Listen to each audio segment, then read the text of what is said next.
نبیہہ اور سارہ کے جانے کے بعد نائمہ عبداللہ سے مخاطب ہوئی۔ آپ کا کیا خیال ہے؟ آپ کے لیکچر کا نبیہہ پر کوئی اثر ہوا ہوگا؟ ویسے اس لڑکی کو اتنا بھی احساس نہیں تھا کہ وہ کسی فیشن شو میں نہیں آئی ہے۔ یہ آخری تبصرہ نائمہ نے نبیہہ کے حلیے پر کیا تھا۔ عبداللہ نے کہا، نائمہ، اللہ تعالیٰ انسانوں کو ایسے نہیں دیکھتے جیسے تم دیکھ رہی ہو۔ اللہ تعالیٰ اپنے بہترین بندوں یعنی پیغمبروں کو ہمیشہ گناہ گاروں کے پاس ہی بھیجتے رہے ہیں۔ نائمہ نے عبداللہ کی بات مکمل ہونے سے پہلے ہی اسے کاٹتے ہوئے کہا، مگر جب گناہ گار دوسروں کو بھی گناہ گار کرنے لگیں تو اس کا کیا کیا جائے؟ جب ہی تو اس کا شوہر اس سے اتنا بیزار ہے۔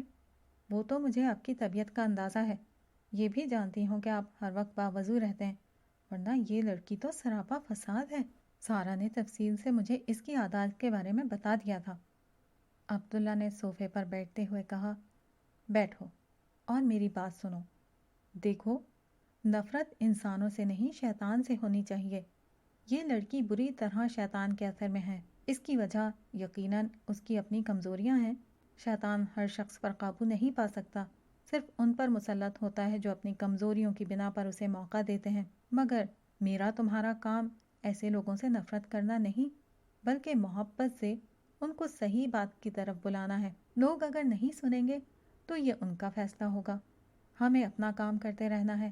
رہا میرا معاملہ تو یقیناً باوضو رہنے سے فرشتے قریب اور شیاطین دور رہتے ہیں، مگر انسان کو بچانے والی اصل چیز باہر کا نہیں، اندر کا وضو ہوتا ہے۔ نائمہ نے نہ سمجھنے والے انداز میں عبداللہ کی بات دہرائی۔ اندر کا وضو؟ عبداللہ نے کہا، ہاں، اندر کا وضو۔ انسان کا ظاہر باہر کے وضو سے پاک ہوتا ہے، باطن اندر کے وضو سے پاک ہوتا ہے۔ اندر کے وضو کا مطلب ہے کہ دوسروں کے بجائے اپنی کمزوریوں اور خرابیوں کو دیکھتے رہنا اور ان کی اصلاح کی فکر کرنا۔ ہمارے معاشرے میں لوگ اب صرف دوسروں کی برائیاں دیکھتے ہیں، اپنی برائی دیکھنے میں کسی کو دلچسپی نہیں۔ نائمہ نے کہا، آپ ٹھیک کہہ رہے ہیں۔ دراصل سارہ نے اس کے مزاج کے متعلق اتنی منفی باتیں کی تھیں کہ میں بھی متاثر ہو گئی۔ پھر اس کا حلیہ بھی بہت برا تھا، اس لیے اس تاثر کو تقویت ملی۔ لیکن یہ بتائیں کہ آپ کے خیال میں اس پر آپ کی باتوں کا کوئی اثر ہوا ہوگا؟ عبداللہ نے کہا، میں وہی بتا رہا تھا، اللہ تعالیٰ پیغمبروں کو ہمیشہ گناہ گاروں کے پاس ہی بھیجتے ہیں۔ پیغمبروں کا کام لوگوں کو بدلنا نہیں، ان تک پیغام پہنچانا ہوتا ہے۔ اس لیے کسی گناہ گار پر بات کا اثر ہونا نہ ہونا ان کا مسئلہ نہیں ہوتا، ہمارا بھی نہیں ہونا چاہیے۔ ہمارا کام پیغمبروں کی پیروی کرنا ہے۔ اور ہاں، پیغمبر بات ہی نہیں پہنچاتے تھے، لوگوں کے لیے دعا بھی کرتے تھے۔ ہم کسی کو نہیں بدل سکتے، اللہ تعالیٰ بدل سکتے ہیں، اور جب تک کوئی شخص خود ہی شیطان نہ بن جائے اس کے بدلنے کے امکانات رہتے ہیں۔ نبیہہ شیطان کے اثر میں ہے، لیکن وہ خود ابھی شیطان نہیں بنی ہے۔ آؤ مل کر اس کے لیے دعا کرتے ہیں، یہی ہمارا ہتھیار ہے جو شیطان کی ہر وسوسہ انگیزی کا اصل توڑ ہے۔ یہ کہتے ہوئے عبداللہ نے دعا کے لیے ہاتھ اٹھا دیے۔ نائمہ نے بھی اس کی تقلید کی۔ پروردگار، نبیہہ تیری بندی چل کر میرے پاس آئی تھی، مگر تو جانتا ہے میرے پاس اسے دینے کے لیے کچھ نہیں، مگر تیرے پاس تو سب کچھ ہے۔ تو اسے ہدایت دے، شیطان نے جو گندگی اس پر ڈالی ہے تو اسے پاکیزگی سے بدل دے، اس کی سوچ کو مثبت بنا دے اور اسے اپنے شوہر کے ساتھ اچھی خاندانی زندگی نصیب فرما۔ نائمہ نے عبداللہ کی دعا کے ہر جملے پر آمین کہا۔ گھر واپس جاتے ہوئے گاڑی میں خاموشی چھائی ہوئی تھی۔ گاڑی نبیہہ خود ڈرائیو کر رہی تھی، جبکہ سارہ اس کے برابر میں بیٹھی ہوئی تھی۔ وہ دل ہی دل میں سوچ رہی تھی کہ خبر نہیں نبیہہ کو یہاں لانا مفید ہوا بھی یا نہیں۔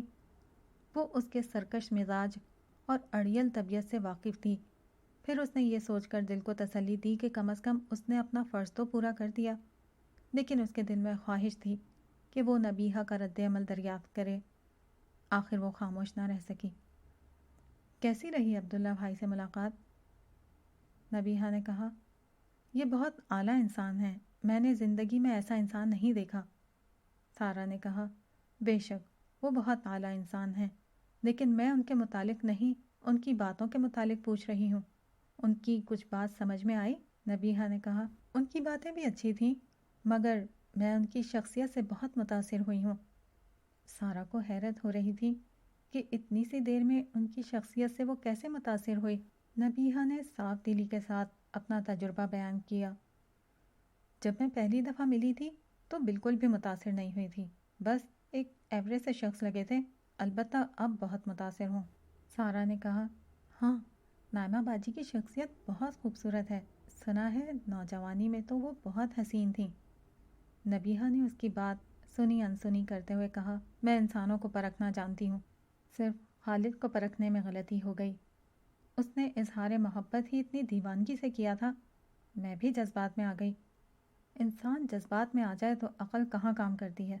کاش میں عبداللہ صاحب سے۔ نبیہہ نے ایک گہری سانس لے کر اپنی بات ادھوری چھوڑ دی۔ سارا خاموشی سے سنتی رہی۔ سچی بات یہ ہے کہ وہ نبیہہ سے ڈرتی تھی۔ وہ ناراض ہونے پر کسی کی بھی بے عزتی کرنے کے فن میں طاق تھی۔ نبیہہ نے اپنی بات مکمل کرتے ہوئے کہا، لیکن آج ان کی گفتگو سن کر مجھے اندازہ ہو گیا کہ میں کہاں غلطی کر رہی تھی۔ سارا نے دن ہی دن میں شکر ادا کیا کہ نبیہہ پر عبداللہ کی باتوں کا کچھ تو اثر ہوا اور وہ اپنی غلطی مان رہی ہے۔ اس نے کہا، تو میں امید رکھوں کہ اب تم اور خالد بھائی ایک اچھی زندگی گزارو گے؟ سارا نے پر امید مگر نپے تلے انداز میں سوال سامنے رکھا تو نبیہہ نے کہا، ہاں، آج سے لو افیئر ختم، شادی شدہ زندگی شروع۔ نبیہہ نے گاڑی کو مرکزی راستے پر موڑتے ہوئے دھیرے سے کہا تو سارا نے خوشی سے کہا، سچ؟ پھر اس نے آنکھیں بند کر کے کہا، تھینک یو عبداللہ بھائی۔ نبیہہ خاموش رہی۔ سارا نے اس کی طرف دیکھتے ہوئے دریافت کیا، برا مت ماننا نبیہہ، تم آسانی سے کوئی بات نہیں مانتی ہو، پھر تم نے عبداللہ بھائی کی بات اتنی جلدی کیسے مان لی؟ نبیہہ نے ونڈ اسکرین کی سمت نظریں جماتے ہوئے جواب دیا، میں نے بتایا تھا نا کہ میں ان صاحب کی شخصیت سے بہت متاثر ہو گئی ہوں۔ بس جب دل کسی کے آگے جھک جاتا ہے تو اس کی بات سمجھ میں آ جاتی ہے۔ سارا نے مزید کریدتے ہوئے پوچھا، لیکن اتنی جلدی تم کیسے متاثر ہو گئیں؟ تم تو ویسے ہی کسی کو گھاس نہیں ڈالتی۔ اس کی بات پر نبیہہ مسکرانے لگی۔ تم جانتی ہو گفتگو کے آغاز میں جب تم نے عبداللہ صاحب کو پانی پلایا تھا تو اس وقت کیا ہوا تھا؟ ہاں ہاں، عبداللہ بھائی کے گلے میں شاید پھندا لگا تھا۔ نبیہہ نے کہا، نہیں، ان کے گلے میں پھندا نہیں لگا تھا، پھندا اتنی جلدی ٹھیک نہیں ہوتا، وہ مجھے دیکھنا نہیں چاہتے تھے۔ سارا نے کہا، مگر انہوں نے تو تمہیں دیکھتے ہوئے ہی ساری باتیں کی ہیں، بلکہ حقیقت یہ ہے کہ ساری باتیں تم ہی سے ہوئی ہیں، میں اور نائمہ باجی تو خاموش بیٹھے ہوئے تھے۔ نبیہہ نے کہا، نہیں، وہ مجھے نہیں دیکھ سکتے تھے، کم از کم میرے اس حلیے میں۔ نبیہہ نے اپنے کپڑوں کی طرف اشارہ کرتے ہوئے کہا۔ سارا نے پوچھا، وہ کیسے؟ وہ تو تمہیں ہی دیکھ رہے تھے۔ ہاں، کبھی کبھار نظریں ہٹا لیتے تھے، بالکل نارمل طریقے پر بات کر رہے تھے، میں نے تو کوئی خاص بات محسوس نہیں کی۔ نبیہہ نے کہا، تم بھول گئیں کہ انہوں نے ٹیشو پیپر سے چہرہ صاف کرتے ہوئے اپنا چشمہ اتار دیا تھا۔ سارا نے کہا، میں نے تو اس بات کا نوٹس ہی نہیں لیا۔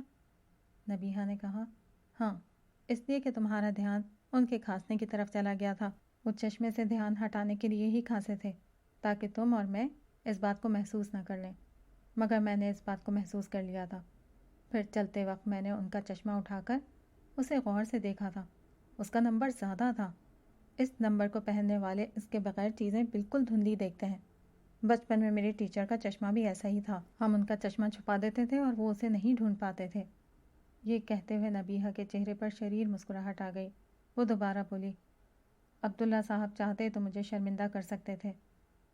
نبیہہ کی اس بات پر سارا نے فوراً کہا، نہیں، عبداللہ بھائی اس مزاج کے بالکل نہیں ہیں، وہ تمہیں ایک لفظ نہیں کہتے۔ نبیہہ نے کہا، ہر چیز الفاظ سے نہیں کہی جاتی، وہ اگر اپنی نظریں نیچے گاڑ کر بیٹھ جاتے تب بھی میں بہت انکمفرٹیبل محسوس کرتی۔ عام لوگ عورت کو انسان نہیں، ایک نسوانی جسم سمجھتے ہیں۔ سارا نے کہا، مگر دیکھو، غلطی تو تمہاری ہی ہے، میں نے تمہیں چلتے وقت کہا تھا کہ کپڑے صحیح کر لو یا کم از کم دوپٹہ ہی پورا لے لو۔ نبیہہ بولی، یہی تم میں اور عبداللہ صاحب میں فرق ہے، تم عام لوگوں کی طرح مجھے بتا رہی ہو کہ مجھے کیا کرنا چاہیے، عبداللہ صاحب نے یہ بتایا ہے کہ مردوں کو کیا کرنا چاہیے، آج کل کوئی مردوں کو نہیں بتاتا کہ انہیں کیا کرنا چاہیے۔ ایک لمحے کو نبیہہ خاموش رہی اور پھر اپنی بات جاری رکھی، عبداللہ صاحب نے مجھے نسوانی جسم نہیں سمجھا، انسان سمجھ کر بات کی۔ انہیں میرے مزاج کا اندازہ ہو گیا تھا کہ میں انانیت پسند ہوں۔ وہ مجھ سے بات کرتے اور مسلسل نظریں نیچے کیے رہتے تو میں اسے اپنی توہین سمجھتی، پھر ان کی کسی بات کا مجھ پر کوئی اثر نہیں ہوتا۔ میرے نامناسب لباس کی وجہ سے وہ مجھے دیکھنا بھی نہیں چاہتے تھے، اس لیے انہوں نے غیر محسوس طریقے پر اپنا چشمہ اتار دیا۔ ان کی نظر اتنی کمزور ہے کہ میرے لباس کی کوئی خرابی انہیں نظر نہیں آئی ہوگی۔ سارا نے دھیمے لہجے میں کہا، مگر بہرحال وہ تم کو دیکھ تو رہے تھے۔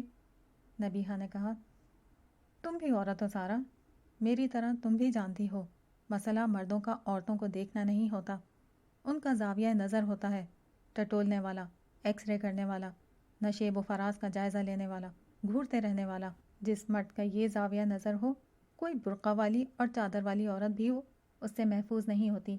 اس لیے مائی ڈیئر سارا، معاشرہ پاکیزہ بنانا ہے تو پہلے مردوں کو بتاؤ کہ وہ اپنا زاویہ نظر درست کریں۔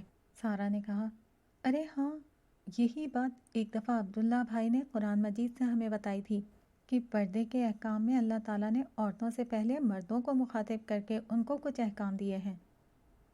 نبیہہ نے کہا، ہاں، عبداللہ صاحب خود بھی ایسے ہی ہیں، ان کا زاویہ نظر بالکل پاکیزہ تھا، جیسے کوئی مرد اپنی ماں، بہن اور بیٹی کو دیکھتا ہے۔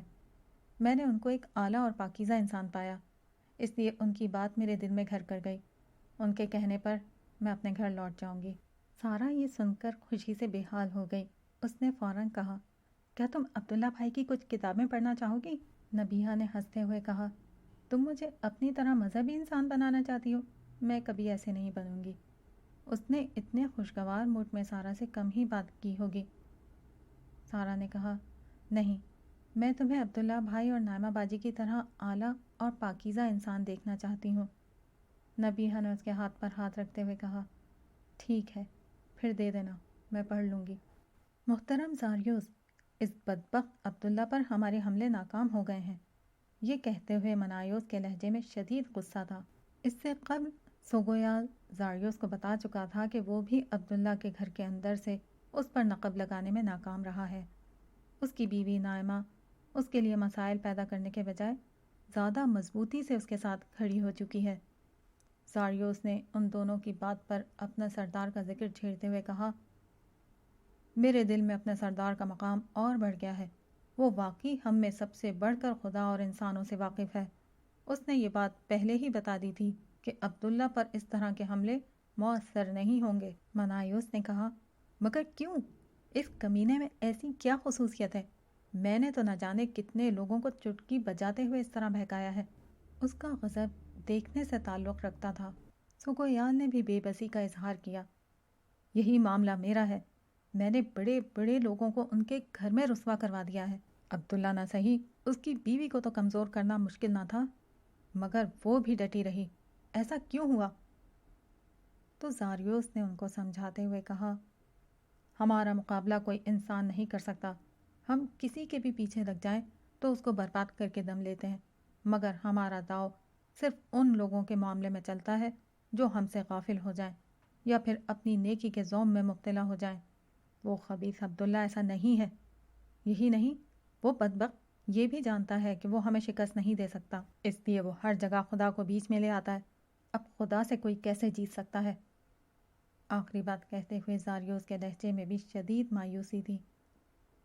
منایوس نے بھنا کر سوال کیا، مگر خدا اور لوگوں کے لیے اس طرح بیچ میں کیوں نہیں آتا؟ زاریوس نے خدا کی مدد کے راز سے پردہ اٹھانا شروع کیا۔ تڑپ، محبت، شدید محبت۔